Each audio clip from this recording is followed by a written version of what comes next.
Welcome to week 3 of the Wyld Whirl Quilt Along. This week we are making half square triangles. Here's the tools I'll be using, and let's go ahead and get started. Half square triangles are great. You may see them called HSTs. These are like the bread and butter of quilting. You will use them a lot. They're in a ton of patterns, so it is great to know how to make them. I'm starting by taking these 6-inch squares that we cut last week and dividing them into color tones. So I have the lights together, the darks, and the mediums. So this way I can get a good mix of fabrics in my blocks.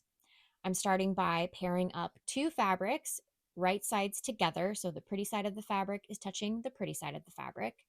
And I just match up fabric as I go. I don't match things beforehand. I like doing this. It gives you more of like a scrappy look and it goes a lot faster, which is nice.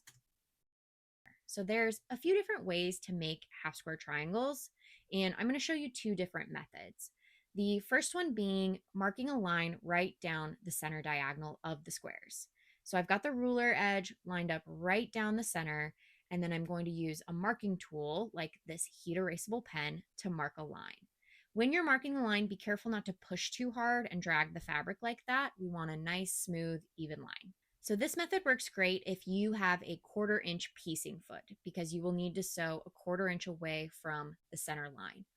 I personally don't have a 1/4 inch piecing foot, so this is the method I've always used, so I'm showing you both. This time we're finding the 1/4 inch line on the ruler and we're putting that on the center diagonal. So the 1/4 inch line's down the center and we're marking our line a 1/4 inch away from the center. We're essentially marking the line that we will be stitching on. And because we're doing it this way, we need to mark 2 lines. So we're spinning the square around, lining up the 1/2 inch line on the line we just marked and the 1/4 inch line down the center, and then marking a line. And when you're marking, be sure to mark right in the corner where the ruler touches the fabric. Don't have your pen like straight up because it'll push the tip away from the edge of the ruler and you won't be marking an exact 1/4 inch. If you have fabrics that both have selvage on them like this, pair them up with the selvages on the same side. This will help when we sew them together. We'll be able to trim off that side shorter and get rid of those selvages later. And then I wanted to show another marking tool option. This is a Hera marker. I typically use it to mark quilting lines, but it also works for this. So I'm doing the same method, a 1/4 inch away from the center and marking a line. And what this tool does is it just leaves a crease in the fabric. So it's a little harder to see than a pen mark, but you don't run the risk of something going on your fabric that might not come off later. So I'm just going through pairing up all of my squares, marking the 2 lines, and when I get to the end, I pair up the last 10 or so before I mark, just to make sure I don't end up with 2 of the same fabrics paired together. So I have all my pieces prepped, and before I start sewing, I like to give my machine a really nice clean. It's a good habit to get into before you start a new project, to just get in there and give it a good clean. I love these fuzzy little pipe cleaners, and then I also put in a fresh needle. Couple other machine setup things. I'm using a 100% natural cotton thread. This is from Gutermann. It's the one I really like. And then I am also turning my stitch length down to 2.0. And another tip for your machine, if you have an extension table, definitely put that on. I like having the extra surface area for piecing. And then when I start sewing, I actually take a little scrap like this and I stitch right through the scrap. This way, any sort of little like thread nest that might happen from the bobbin thread coming up happens on that little scrap. And then I can just start sewing directly on my piece with clean stitches. This is the piece that I marked a line right down the center, and I am measuring a 1/4 inch over from the line. I know where the 1/4 inch is on the foot on my machine, so I'm just guiding it on the left edge of my foot and stitching a 1/4 inch away from that line. As I'm feeding the pieces through the machine, I'm using a really light touch. I am not pushing or steering really. My hands honestly kind of stay stationary and they're just acting as a gentle guide. If your extension table has markings like this is really helpful. Mine has a center line, so I can put the center of my half square triangle right on that center line and then feed it through the machine and know that it's going straight. And don't forget to take out your pins. Do not sew over pins. No one wants to break a needle, bend a pin. Just take them out. Just do it. All right, so now we have the piece where I have marked 2 lines, and I am just feeding it in right behind that previous piece. This is called chain piecing, when you just sew everything together in one long stitch line like this. But I'm just sewing directly on the line that I marked. This time I'm lining up the center with the 1/4 inch line and then my line with the center line, and I'm just sewing right down that line. And then I grab my next piece and just keep going until I've sewn through all of my pieces. Once I'm done, I grab that whole pile of pieces and bring it back around to the front of the machine. And then I am just stitching down the other side, doing the same thing I did before. So if you're using that center line, you're stitching a 1/4 inch away from the line. Or if you marked both your lines, you're just stitching on both lines. And you just feed all the pieces through. It'll go super duper quick and you'll have all of your pieces sewn together. And then our next step will actually be cutting them apart. So here we go. We have all of our pieces in one big long chain.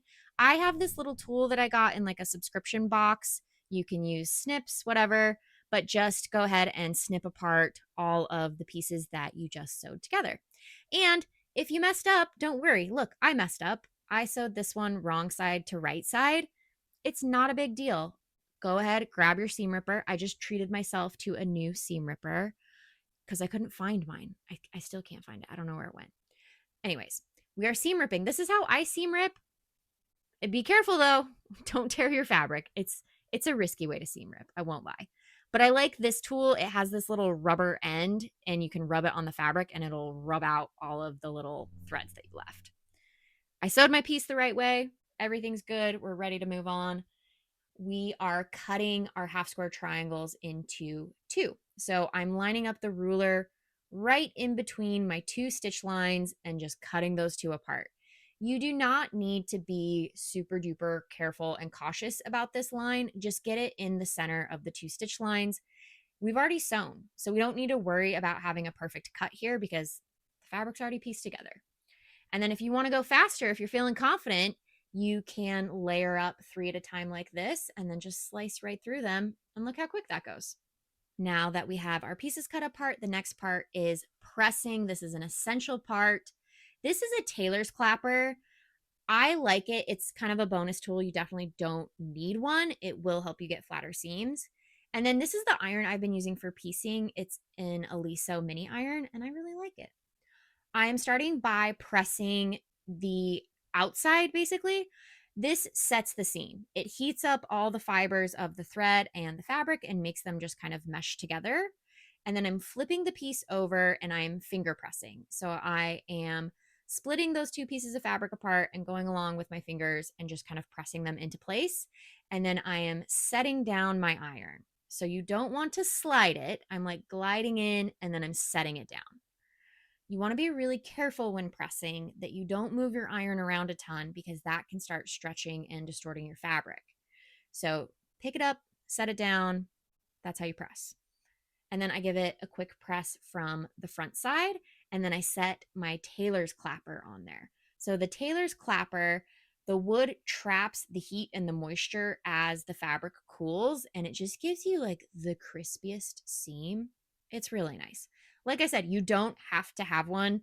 It's a really nice tool. It's one of those little bonus things.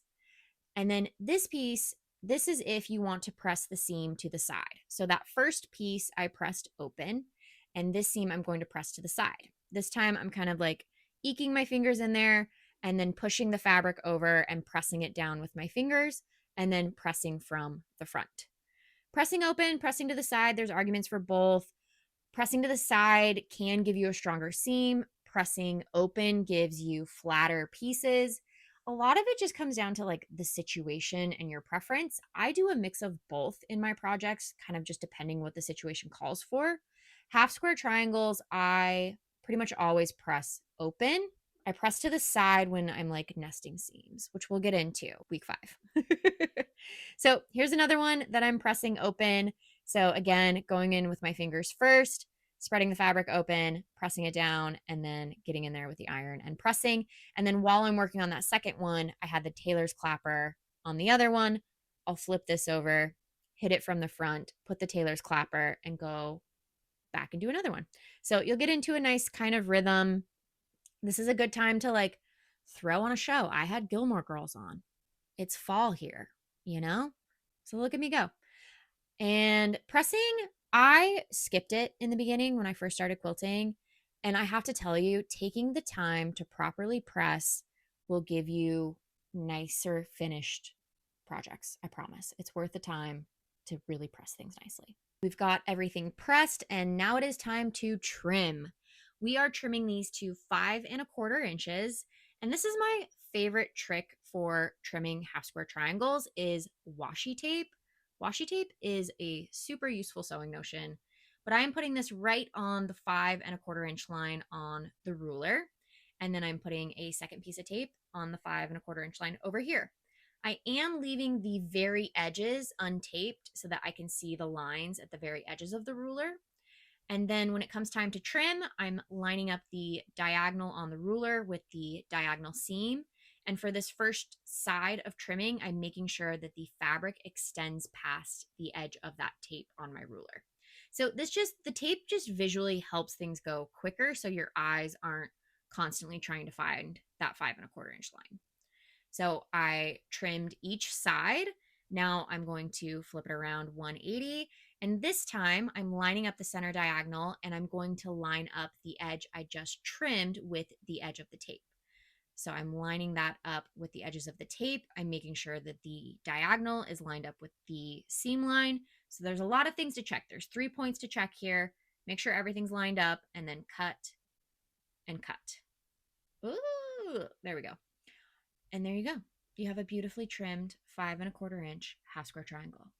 Now do it a million more times. Really though, trimming, not my favorite. If you have pieces like this with the selvage that we talked about earlier, trim the other side first.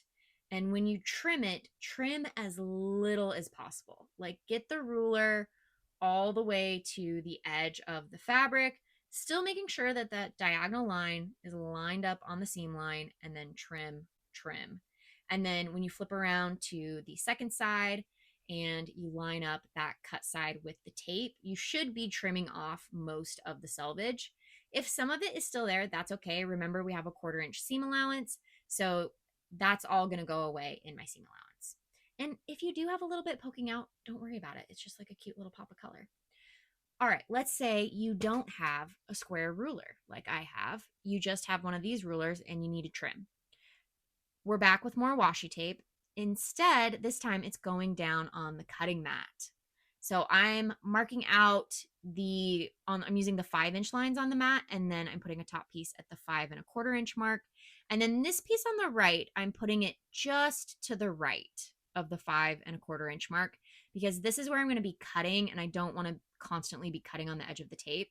So it is just to the right of the 5¼ inch mark. But it's the same process. We're just cutting one side at a time instead. I'm lining up my half square triangle with the diagonal going right through the corners. I'm cutting the first edge, and then I'm rotating the block 90 degrees left. So I'm lining up that diagonal with the top corner, and I'm lining up that cut side with the top edge of the tape. So I'm finding, and then I'm using the mat with my ruler as well. So the lines on my ruler are matching up with the lines on my mat, so I can make sure everything's nice and straight. And then I'm basically just rotating and trimming each side as I go. So I trim 2 sides.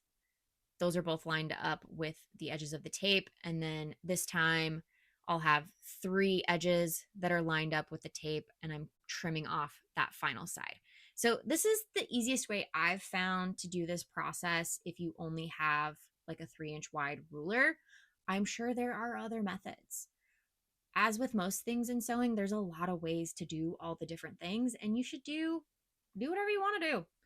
But yeah, here we go. We're trimming more. I sped one up so you could kind of see it go real quick, but I'm really taking the time to make sure it is in place and lined up really nice with that tape, and that the diagonals are going right through the edges. You really want that diagonal line going corner to corner for our next step, which here we are. We've got all of our trimmed half square triangles. These are ready to piece into blocks, which we will do next week in week 4.